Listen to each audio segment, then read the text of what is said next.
ক্ষমতাচ্যুত আওয়ামী লীগ সরকারের আমলে সাবেক প্রধানমন্ত্রী শেখ হাসিনার বেসরকারি শিল্প ও বাণিজ্য বিষয়ক উপদেষ্টা ছিলেন বেক্সিমকো গ্রুপের কর্ণধার সালমান এফ রহমান। সেই ক্ষমতা বলে গ্রুপটি তখন বিদেশে বিপুল পরিমাণ অর্থ পাচার করেছে বলে অভিযোগ রয়েছে।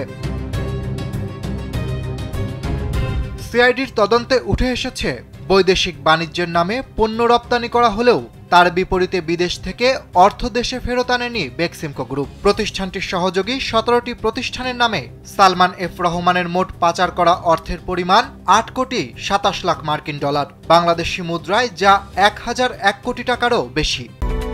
Japan Bangladesh joint venture company JBS holdings limited.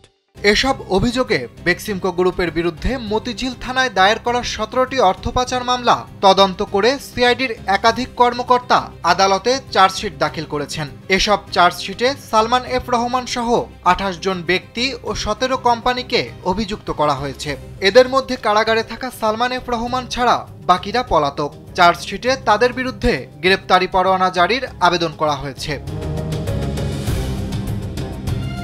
বেক্সিমকোর সহযোগী প্রতিষ্ঠান বেক্সটেক্স গার্মেন্টস লিমিটেড ২০২০ সালের ডিসেম্বর থেকে ২০২৪ সালের সেপ্টেম্বরের মধ্যে মধ্যপ্রাচ্যে রপ্তানি দেখিয়ে ১ কোটি ৯০ লাখ ডলার দেশে ফেরত আনেনি।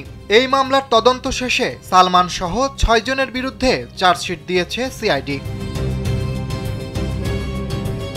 একইভাবে কসমোপলিটন অ্যাপারলেসের বিরুদ্ধে ২৯,৯৭,০০০ ডলার, স্কাইনেট অ্যাপারলেস ২৬,৪৪,০০০ dollar, Autumnloop, Apollo, Adventure, Peerless, Mid West সহ আরও ১২টির বেশি কোম্পানির বিরুদ্ধে রপ্তানি আয়ের অর্থ দেশে ফেরত না আনার অভিযোগ রয়েছে। ঢাকা চিফ মেট্রোপলিটন ম্যাজিস্ট্রেট আদালতের অতিরিক্ত পাবলিক প্রসিকিউটর জানিয়েছেন, বিদেশে পাচার হওয়া দেশের সম্পদ ফেরাতে দ্রুত বিচার অত্যন্ত জরুরি।